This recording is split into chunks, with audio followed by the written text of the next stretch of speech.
Welcome to Coffee with Citrin Cooperman. I'm your host, Meyer Mintz. Coffee with Citrin Cooperman is a video series in collaboration with Commercial Observer that features engaging interviews with esteemed real estate executives. The purpose of the series is to dive into pressing matters affecting the industry and your respective businesses.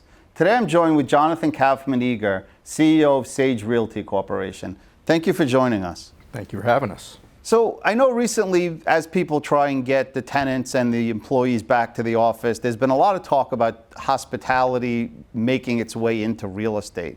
What are you guys doing in your portfolio to try and get more tenants and more employees to come back into the office?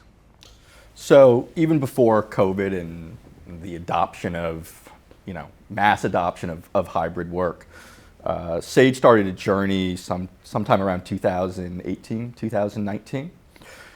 We saw landlords, including ourselves, look to the hospitality industry.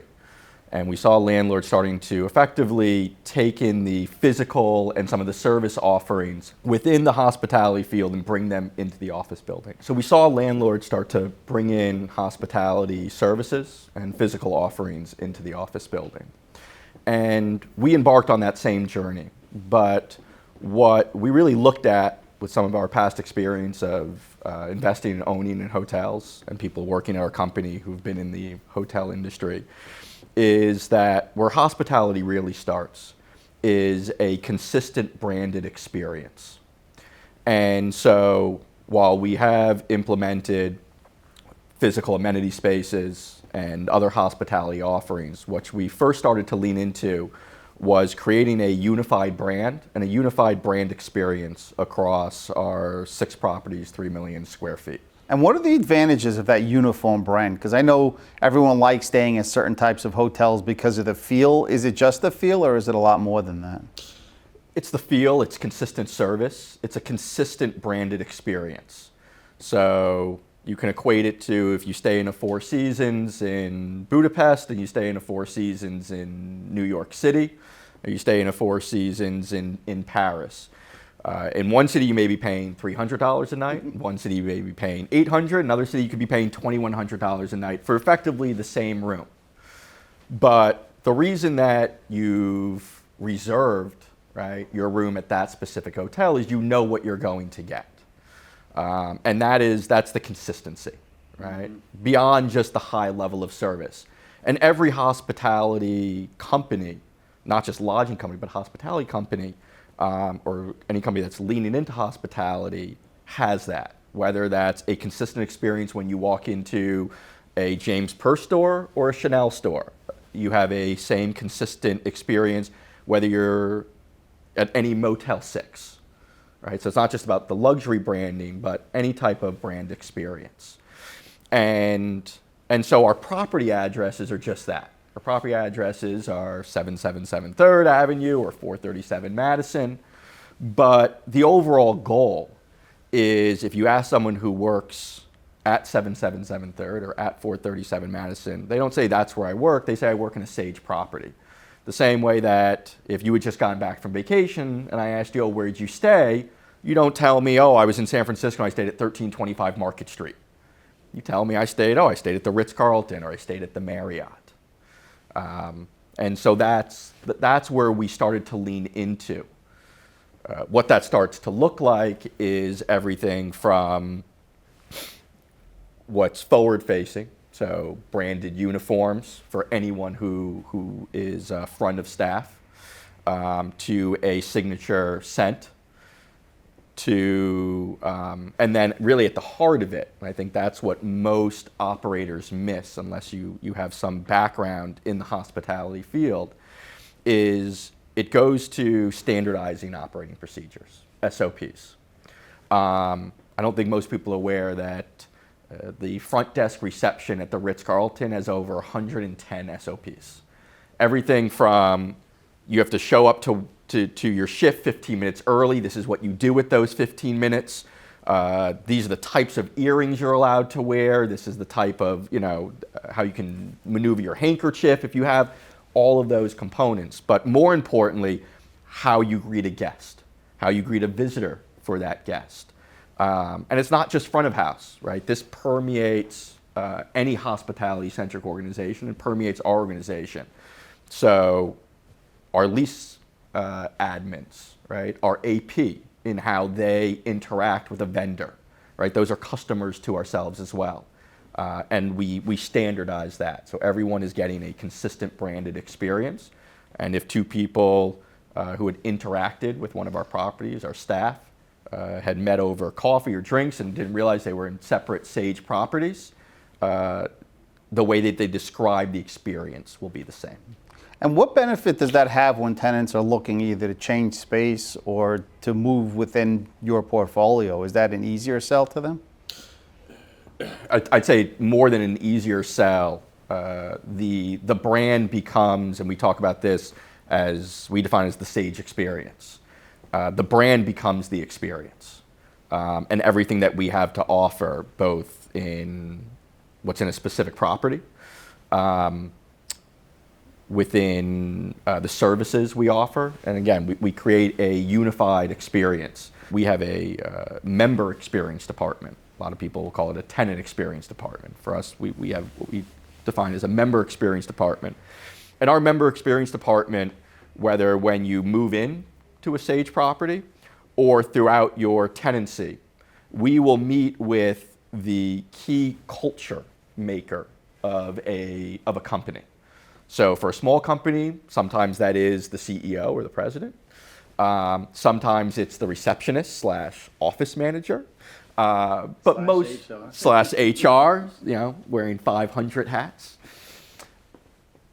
For most companies, it's a head of HR, it's a head of people and culture, it's a head of culture for some companies.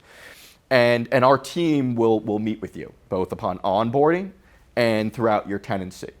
And we learn, what are you looking to achieve? What are you looking to provide to your employees to create an inspiring workplace experience? And we feel it's our job as owners, as property managers, to be partners in productivity and to support those initiatives. And I know another interesting thing you guys are doing is your approach to vacant space once the space becomes vacant in terms of pre-building. Is that part of this brand?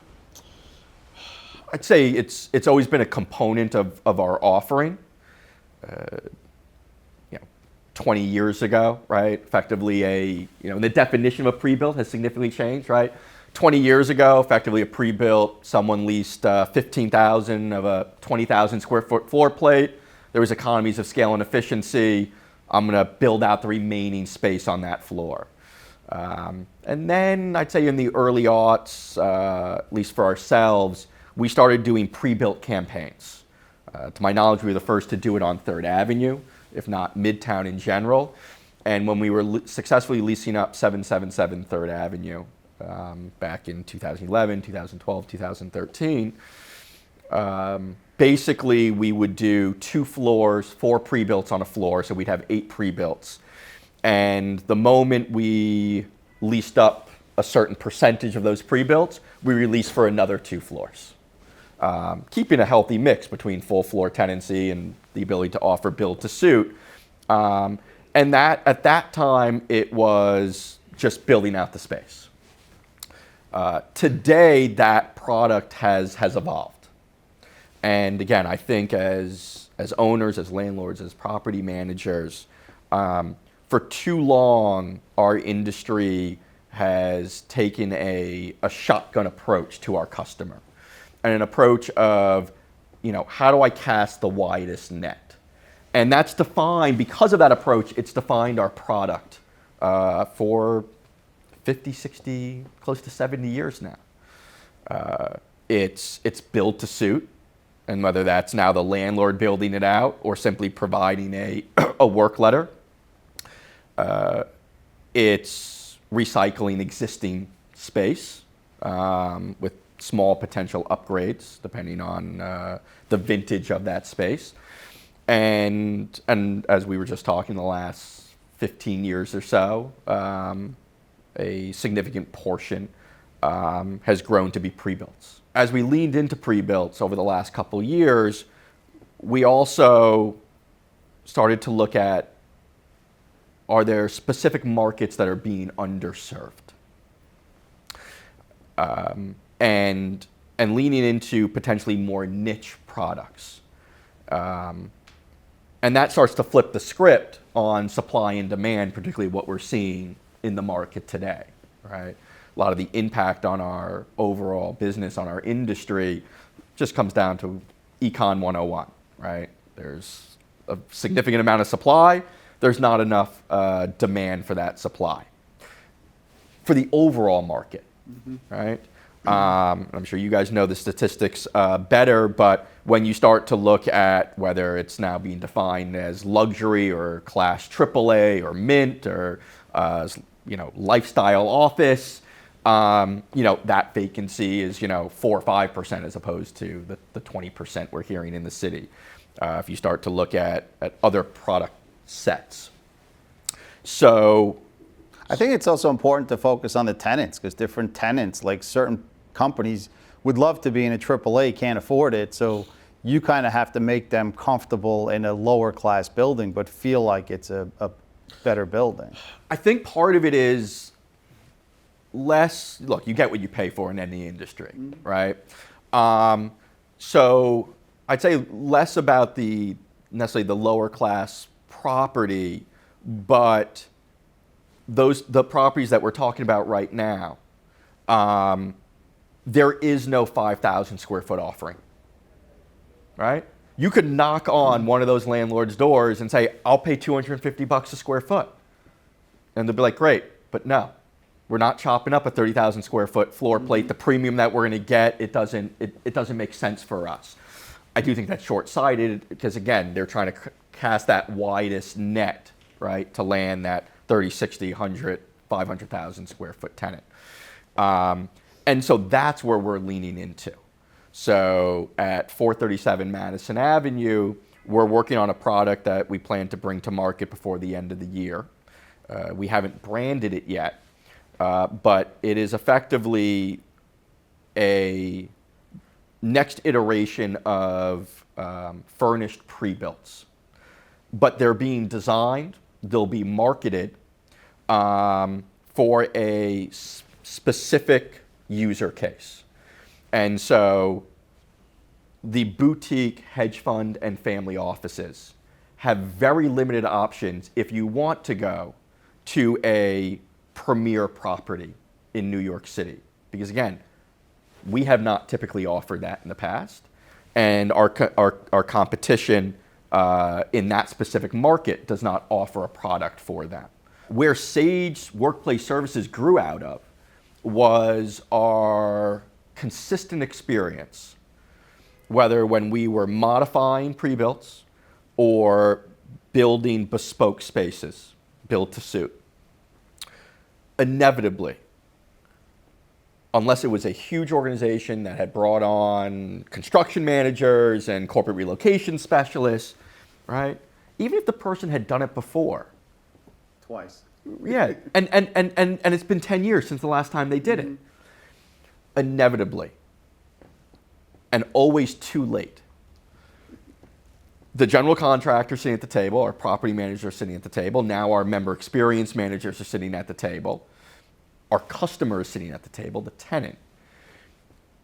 And the general contractor says, okay, we're waiting on the electric plan for wiring for your AV and IT. I can tell you 99% of the time, it is not, oh, here it is. 99% of the time, it's, oh, what's that?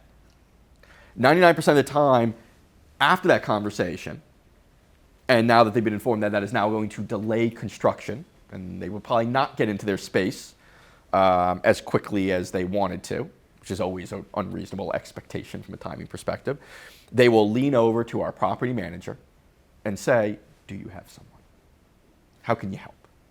Right? And again, we've been doing this for 100 years. We built relationships, and we curate those relationships. We make sure that those vendors are akin to our approach, our hospitality approach.